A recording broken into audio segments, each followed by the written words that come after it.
नमस्कार. स्वाभिमानी TV news चॅनलच्या बातमीपत्रात आपलं स्वागत. सुपारी फोडण्याच्या सोहळा या कार्यक्रमाप्रसंगी व्हॉट्सअप स्टेटस ठेवण्याच्या वादातून पिंपळनेर येथे झाला हत्याकांड. धुळे जिल्ह्यातील पिंपळनेर परिसरात सुपारी फोडण्याच्या सोहळा दरम्यान व्हॉट्सअप स्टेटसवरून सुरू झालेला वाद थेट हत्याकांडात परिवर्तित झाला आहे.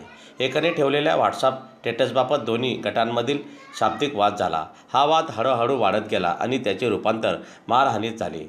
दरम्यान संतापाच्या भरात धारदार शस्त्राने हल्ला करण्यात आल्याने तिघांचा मृत्यू झाला. घटनेनंतर परिसरात तणावाचे वातावरण निर्माण झालेले असून पोलिसांनी तात्काळ घटनास्थळी धाव घेत परिस्थिती नियंत्रणात आणली. संशयित आरोपींविरुद्ध गुन्हा दाखल करण्यात आला असून सामाजिक माध्यमांवरील घटनेमुळे पिंपळनेर परिसरात खळबळ उडालेली आहे. या प्रकरणाचा पुढील तपास पोलीस प्रशासनाकडून सुरू आहे. आज रोजी पिंपळनेर इथं साखरपुडा व हळदीचा कार्यक्रम होता आणि उद्याचं लग्न होता. नवरी हे पिंपळनेरची होती आणि नवरदेव हे सोनगडचा होता. बाकी परत सोनगडचे जे नवरदेवचे नातेवाईक आहे आणि तिथले जे सोनगडचे जे गावाचे लोक आहे यांनी लग्नाच्या दिवशी स्टेटस ठेवून लग्नाच्या एक दिवस आधी 18 तारखेला स्टेटस ठेवून त्यांनी घोषणा दिली होती. 18 तारीख 19 तारीख आणि 20 तारखेपर्यंत काम तमाम. जेव्हा मी काल मुंबईला होतो, मुंबईहून येताना मी ते स्टेटस बघितलं की म्हटलं असं यांच्या घरातला लग्न आहे आणि असे स्टेटस ठेवताय लोक. म्हटलं तर काय वाद आहे. म्हटलं तर आपण जाऊन नवरीच्या बापाला भेटू आणि भेटून त्यांच्याशी चर्चा करू.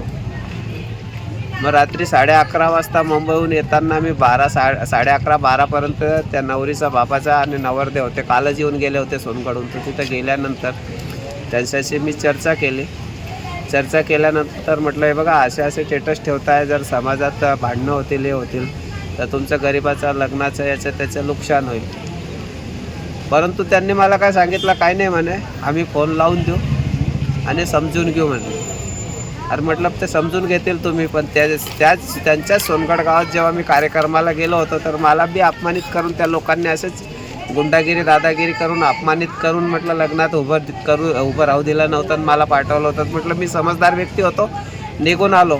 पण लहान पोरं सोरं असतात, गरम डोक्याचे असतात, जर भांडणं झाले तर लग्नाचं नुकसान होईल.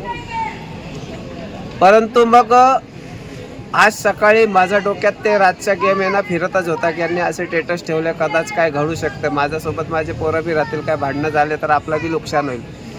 तर मी पोलीस स्टेशन गाठवली सकाळी आणि पोलीस स्टेशनला जाऊन पीआयला म्हटलं यांच्या कानावर टाकून देऊ की जेणेकरून असा विषय आहे आणि असे स्टेटस ठेवलेले आहे, जेणेकरून भांडणं होतील तर 1-2 पोलीस बंदोबस्तला भेटले तर पुढचा कार्यक्रम होणार नाही. आज मी समाजातला कार्यकर्ता असून मला समाजात प्रत्येक जागेवर बोलवलं जातं. परंतु छत्रपती शिवाजी महाराजांची जयंती असल्यामुळं साहेब हे कार्यक्रमाला होते. त्यांना फोनही लावला जयअण्णांनी, पण ते फोन व्यस्त होता. फोन व्यस्त असताना जयअण्णा म्हटले ठीक आहे म्हणे. तर म्हटलं चला आपण सुपारीचा कार्यक्रम आहे साखरपुड्याचा ते छोटासा करून घेऊन मग नंतर संध्याकाळी साहेबाला भेटू. हळदीचा कार्यक्रम कसा संध्याकाळी असतो, केलेले खालेले असतात तर तेव्हा ते विषय घेऊ. परंतु आम्ही तिथं गेल्यानंतर त्या सोनगडवाल्यांचा मला फोन आला म्हणे तू असा सांगितला, तू स्टेटस ठेवले असा तसा अमुक धमुक.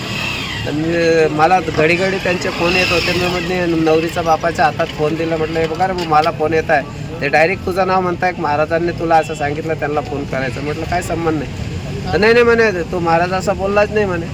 विषय तिथं ते संपून गेला. परंतु जे सोनगडचे आलेले होते तिथला जे एक समाज कार्यकर्ता आहे समाजाचा, ज्यांनी आता मर्डर केले, त्यांनी उठून डायरेक्ट रवारवीची बाता केली आणि घमाघुमीची बाता केली. म्हणजे ताकदीचा रूपबाब दाखवला, तुम्ही असे तसे अमुक धमुक. ते बाचाबाचीमध्ये त्यांनी डायरेक्ट हत्यार काढले आणि मग मागं पुढं बघितलंच नाही. मग रपारप मारतच गेले. तर